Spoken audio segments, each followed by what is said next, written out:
నమస్తే అన్న, అందరికీ నమస్కారం. ప్రస్తుతం కువైట్ మరియు గల్ఫ్ దేశాలలో యుద్ధ వాతావరణం నెలకొంది. కువైట్ మరియు గల్ఫ్ దేశాలలో 1 కోటి మంది భారతీయులైతే నివసిస్తూ ఉన్నారు. ప్రస్తుతం విమానాలు ఓపెన్ అయితే వెళ్ళిపోదామని చెప్పి చాలామంది ఎదురు చూస్తూ ఉన్నారు. ప్రస్తుతం ఇండియాలో లాక్డౌన్ పెడుతూ ఉన్నట్లయితే వార్తలు వస్తూ ఉన్నాయన్నమాట. దీనికి సంబంధించి చాలామంది కామెంట్ల రూపంలో, మెసేజ్ల రూపంలో అడుగుతూ ఉన్నారన్నమాట.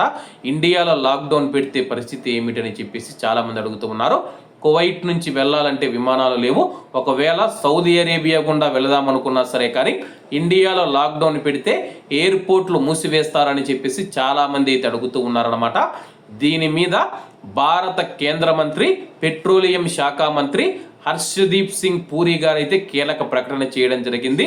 ప్రస్తుతం ఇండియాలో లాక్డౌన్ భారత ప్రభుత్వం పెడుతుందని చెప్పేసి వస్తూ ఉన్న వార్తల్లో ఎలాంటి నిజం లేదు.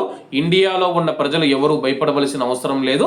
కరోనా పరిస్థితుల మాదిరిగానే ప్రస్తుత పరిస్థితుల వల్ల లాక్డౌన్ పెట్టి ప్రజలను దిగ్బంధం చేసి ఎయిర్పోర్ట్లను నిలిపివేసి ఎక్కడ ఉన్న వారిని అక్కడే ఉంచే విధంగా ప్రయత్నాలు జరుగుతూ ఉన్న వార్తల్లో ఎటువంటి నిజం లేదు.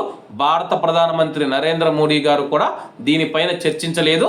లాక్డౌన్ అనే క్వశ్చన్ అసలు కేంద్ర క్యాబినెట్లో చర్చకు రాలేదని చెప్పేసి దయచేసి భారతదేశం ప్రజలు ఇటువంటి పుకార్లను నమ్మవద్దని చెప్పేసి కేంద్ర మంత్రి ప్రకటించడం జరిగింది. కాబట్టి కువైట్ మరియు గల్ఫ్ దేశాల్లో ఉన్న మన భారతీయులు కూడా ఇండియాలో లాక్డౌన్ పైన వస్తూ ఉన్న వార్తలన్నీ అవాస్తవమని చెప్పేసి ఎవరు భయపడకండి. చాలా మంది అడిగే ప్రశ్న ఏంటంటే, ఇండియాలో లాక్డౌన్ పెడతారు, ఇక్కడేమో ఎయిర్పోర్ట్లు మూసివేస్తారు, మా పరిస్థితి ఏమిటని ప్రశ్నిస్తూ ఉన్న చాలా మందికి సమాధానం దొరికిందని నేను అనుకుంటూ ఉన్నాను. రాబోయే రోజుల్లో యుద్ధం ఆగిపోతుంది. అలాగే ఇండియాలో లాక్డౌన్ ఉండదు, ఎవరు భయపడవలసిన అవసరం లేదు. ఎవరైనా లాక్డౌన్ ఉందంటే కానీ అది అబద్ధమని చెప్పేసి ప్రతి ఒక్కరూ తెలియజేసుకోండి. ఏదైనా దానికి సంబంధించిన సమాచారం ఉంటే అధికారికంగా భారత ప్రభుత్వం ప్రకటిస్తుంది. లాక్డౌన్ పెట్టే పరిస్థితులు అయితే ప్రస్తుతం ఇండియాలో లేవు. కాబట్టి అందరూ బాగుండాలి, అందులో మనం ఉండాలి. అందరికీ నమస్తే అన్న, జై హింద్.